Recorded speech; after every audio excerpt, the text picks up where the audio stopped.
My name is Nancy Alvarez. I'm 32 years old, and I teach fourth grade. My life has always been quiet, almost painfully ordinary.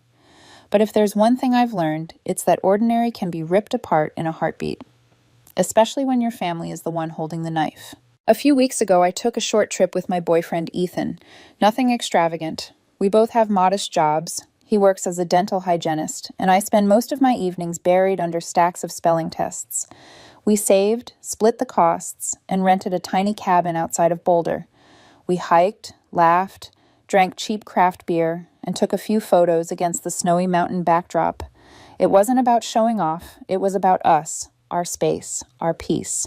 Apparently, that was my crime. I didn't post anything, but my cousin did. An innocent Instagram story, a shot of me and Ethan grinning, with wind-chapped cheeks, bottles in our hands. Within 2 days, the calls started. First from Tara, my sister. "You're so selfish, Nancy. Do you even think about us?" Then from Matt, my older brother. "You've changed. Don't forget who's always been there for you." And finally, the heaviest blow from my mother. She didn't yell. She never needs to. Her guilt is sharper than any raised voice. "We've always been there for you, Nancy. But the moment you get a little free time, you run away like we don't exist. Run away. Like a weekend in the woods was an escape from prison instead of a break from exhaustion." I ignored most of it. Families have their storms. I told myself this one would pass. It always did. Or at least, it used to. Then came the phone call. Thursday evening. My mother's voice was unnervingly cheerful. Too cheerful. "Come on Sunday," she said. "We're having a barbecue. Just family. Just family." That last phrase pricked at me like a thorn. Just family. Lately, that phrase had started to feel like code, like I was only family when it suited them. Still, I agreed. Against my better judgment, against Ethan's wary look when I told him. Deep down, a part of me still wanted to believe things could be normal. Sunday came. I put on a soft blue sweater, the one Ethan said made me look like I belonged anywhere, even when I didn't feel like it. I brought a bottle of red wine. Nothing expensive, but something nice. I stood outside my parents' house, trying to breathe away the knot in my stomach before walking into the backyard. The place was packed. My father stood by the grill, smoke curling around him like a crown. Matt and his wife leaned against the cooler, sipping beers and whispering. Tara, predictably, was hunched over her phone, her face lit by the screen's glow. Mom was fussing with the table, arranging and rearranging napkins no one cared about. No one looked surprised to see me. No one said hello. I sat down, trying not to let the silence swallow me. I asked Matt's wife about her earrings. Gold hoops that caught the sunlight. She answered politely, then turned back to her drink. The food was fine, unseasoned, like everything at my parents' house always had been. But I forced myself to smile, to chew, to pretend. At one point, Mom asked how Ethan was doing. "He's good," I said.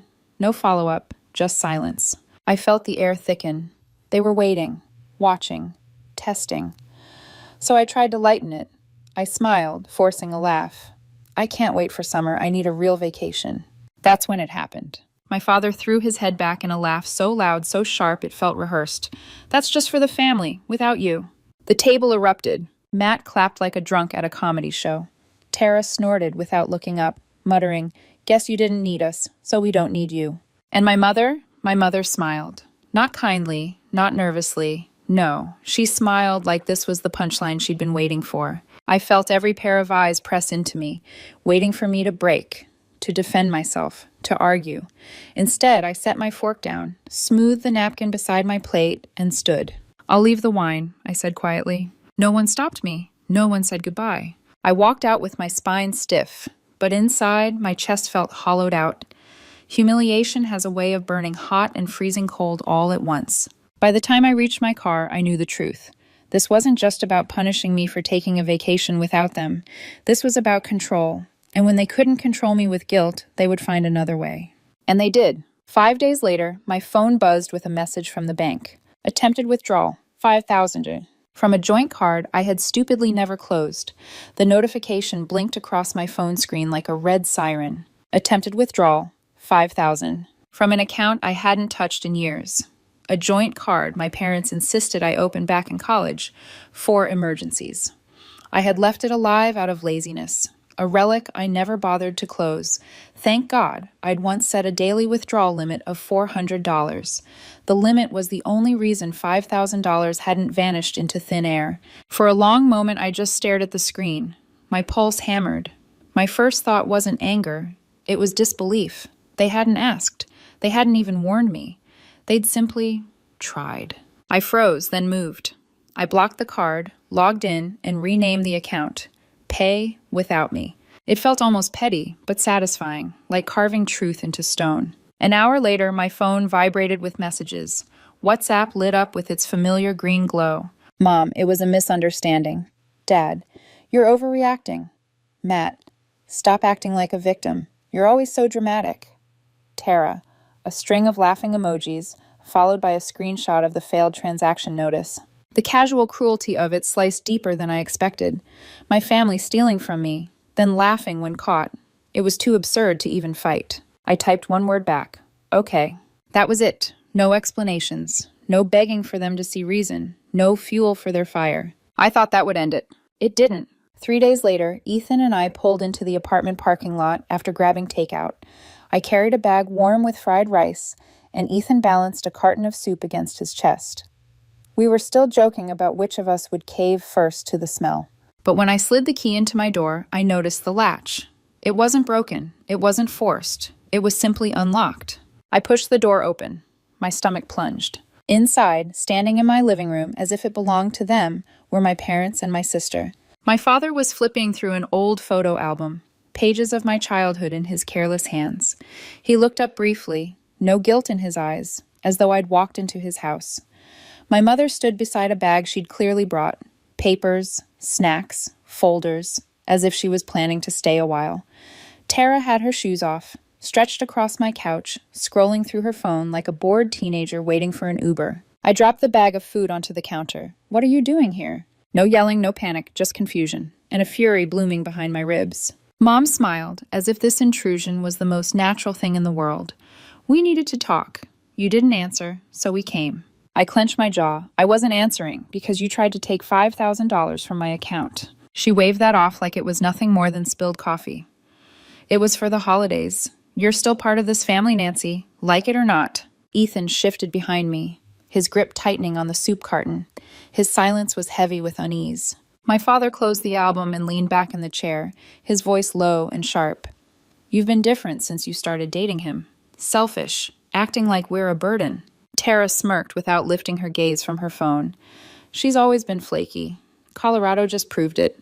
Heat flared across my face. That trip, the simple cabin in Boulder, had become their weapon.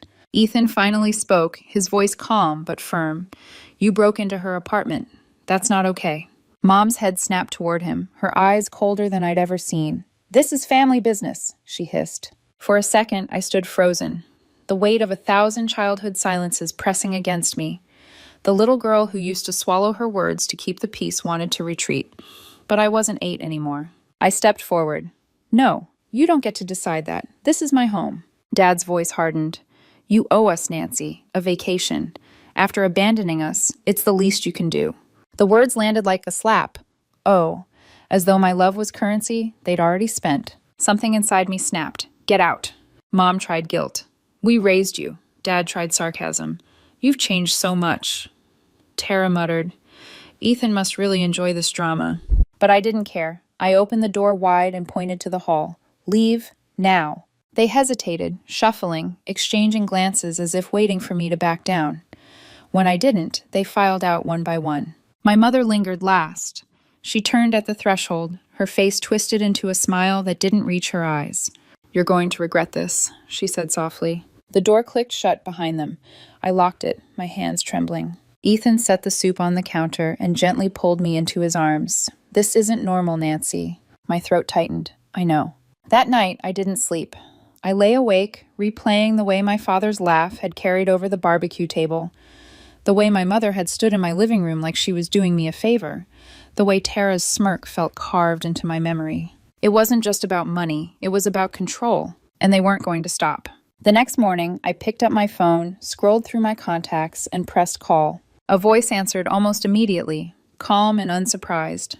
Nancy, I was wondering when you'd reach out. It was Aunt Denise, my mother's estranged sister, the black sheep of the family. I saw the group chat screenshots, Pierre, she said. There are things you need to know. That was the moment everything began to change. Aunt Denise hadn't been part of family gatherings for years. When I was little, Mom used to hiss her name like it was a warning label. Unstable, toxic, drama queen. But Denise was the only one who ever slipped me birthday cards with $20 bills inside.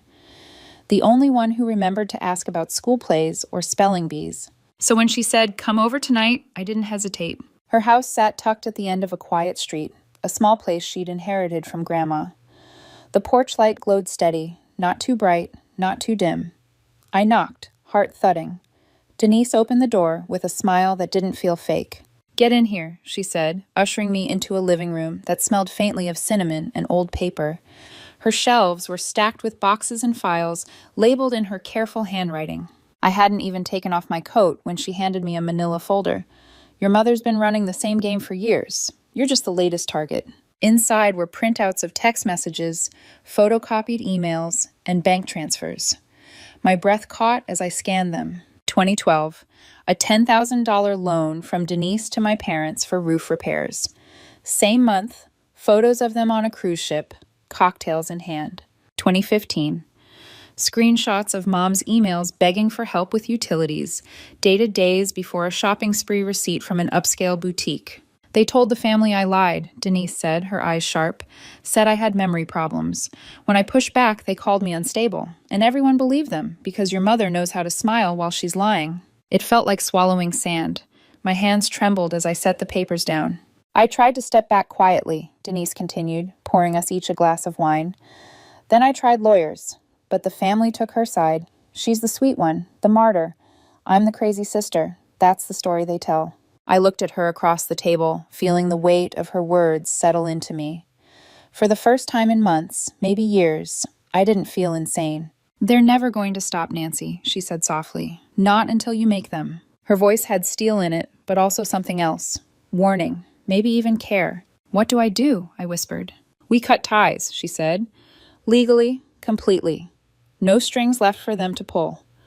But if we do this, you need to be ready. They won't just hate you. They'll escalate." I thought of my mother's smile as she stood in my living room, my father's laugh at the barbecue, Tara's smirk, sharp as broken glass. "I'm ready," I said. The plan wasn't flashy. No dramatic showdown. Denise had a friend in financial compliance, a woman who knew her way around loopholes and legal protections. With her help, I spent the next week combing through my life like a surgeon cutting out a tumor. I closed every dormant account, changed every password, removed my parents from insurance policies, emergency contacts, anything that could tether them to me. It was exhausting, meticulous work, and with every form I signed, every phone call I made, I felt something loosening in my chest. When it was done, I didn't call them. I didn't explain. I didn't justify. I sent one screenshot to the family WhatsApp. The closed account balance, renamed in bold black letters, "Pay without me." No caption, no explanation. The silence lasted barely 5 minutes. "Tara." "Matt." "Are you having some kind of breakdown?" "Mom." 3 missed calls in a row. "Dad." Nothing. I ignored them all. Denise wasn't done. A few nights later, she slid another folder across her table. This one was thinner, but its contents heavier. Glossy photos of my parents in casinos, clinking glasses in bars, posing on a balcony in Aruba. Each picture date-stamped. Each one taken during months they'd sworn they couldn't make rent. Months they'd asked me for help with groceries. I recognized the outfits. I remembered the messages. "You see it now," Denise said. "The pattern. They live how they want. And when the bills come due, they make you their safety net." I stared at the photo of Mom laughing on a beach chair, drink in hand, and something inside me hardened. I didn't post everything. Just one photo. Mom and Dad standing on that balcony in Aruba, sunglasses reflecting a sky so blue it looked fake. Caption: "Sometimes the people who call you selfish are just mad you stopped funding their lifestyle." No tags, no names. I didn't need to. The explosion was immediate. My cousin Mia DM'd me. "Wait, is this about your parents?" My aunt called me. "Disrespectful. You're humiliating your family." Tara posted a cryptic story. "Some people would rather destroy everything than admit they're wrong." Matt sent me a voicemail. I didn't even bother pressing play. but the silence that followed was worse, the quiet between storms. And then Ethan's voice cut through from the kitchen. Nancy, your mom's here. My stomach dropped. I looked out the window. Mom stood on the porch, her face carefully arranged in a mask of weariness, like she was the victim who had finally come to make peace. Beside her loomed Uncle Brian, my dad's younger brother, loud, arrogant, sunglasses at dusk. He looked like an enforcer in some cheap mob film. They weren't here to talk. They were here to reset the board. And that was when I realized we were only halfway through the storm. The porch light cast a pale glow over my mother's face. She stood with her hands clasped in front of her, the picture of tired dignity. Uncle Brian loomed beside her, arms crossed, sunglasses still on despite the dusk. He looked like he thought intimidation could be worn like cologne. I stepped outside, pulling the door shut behind me. Ethan hovered in the kitchen, his silhouette visible through the blinds, ready but silent. Mom's voice was soft, measured. We need to talk, Nancy. I shook my head. I don't think we do. Brian jumped in, his voice booming. You embarrassed this family. That post you made, that was out of line. A bitter laugh escaped me. Out of line? Out of line was trying to drain $5,000 from my account without asking. Brian's jaw flexed. She made a mistake. I looked straight at him. No, she made a choice. And don't act like you didn't know about it. Mom lifted her hands in mock surrender as though she were caught between two warring nations. I didn't come to fight. I came to make peace. We canceled the old trip. We're planning something smaller. We thought maybe you'd join us. Start over. There it was. The reset button. The same one they'd pressed after every ugly fight in the past. Wipe the slate clean, pretend it never happened, and reel me back in. But this time I wasn't biting. I'm not going anywhere with you, I said, my voice steady. And if you show up here again uninvited, I'll file a report. Brian scoffed, shaking his head. You'd really threaten your own mother? No, I said, I'm protecting my life. For the first time, Mom's mask cracked. Her expression shifted, disbelief etched into her features, as if I were the one crossing some invisible line. Then she gave me a look I hadn't seen since childhood, a mix of pity and contempt. The look that said, You've disappointed me so completely, I almost wish you didn't exist. You're not the same person anymore, she whispered. You've changed. The words were meant as an insult, but they landed like a gift. They turned without another word. No grand gestures, no parting shots, just the silence of regrouping predators. Inside, Ethan was waiting. His eyes searched mine like he was hoping to see relief. It's not over, I told him. My voice trembled, despite my best effort. They're not going to leave it like this. 2 days later, I was proven right. The email arrived just before lunch. Its subject line was bland, almost bureaucratic. Notice of concern. Immediate acknowledgement required. At first, I thought it was spam. Then I saw the sender. Office of Professional Conduct, District 14. My heart sank. The message inside was short but devastating. An anonymous complaint had been filed against me with the school board. Allegations of emotional instability, claims that personal issues were creating a hostile learning environment. Phrases like erratic behavior and concerning classroom tone were peppered throughout, but not a single specific incident was named. It even made a vague reference to Ethan, though not by name, relationship conflicts that may have been observed by minors. I sat frozen at my desk, my thermos of soup cooling untouched beside me. My classroom walls seemed to lean inward. This wasn't just family drama anymore. They had reached into the one sanctuary I had left, my job. That afternoon, I was called into the principal's office. Ms. Cover's face said it all. She didn't believe the complaint, but protocol forced her hand. You'll be under informal observation for now, she said gently. HR may want to speak with you. I know this isn't fair, Nancy, but it has to be documented. I nodded, numb. I understand. The walk back to my classroom felt endless. My students looked up at me with their wide, unknowing eyes, and I forced a smile I didn't feel. Inside, something was cracking. That night, Ethan met me at the door. He didn't even have to ask. I handed him the printed email. He read it once, jaw tightening, then set it down like it was poison. Who would do this? I didn't hesitate. They would. We called Denise. Her voice was quiet but steady. I told you, they don't stop, they escalate. For once, I didn't argue. I just said, You're right. A pause, then, It's time to end this, Nancy. No more half measures, we go all in. So we did. We spent the next 3 days piecing together everything. Every Venmo request labeled groceries, followed by vacation photos in Cancun. Tara's textbook request that turned out to be a Coachella down payment. Dad's urgent email about overdue car insurance paired with a receipt for a brand new flat screen TV. And, of course, the screenshot of the failed $5,000 withdrawal. I'd spent years ignoring these things, convincing myself peace was more important than keeping score. But now, score was all that mattered. We weren't going to send it to my parents, not to Tara, not to Matt.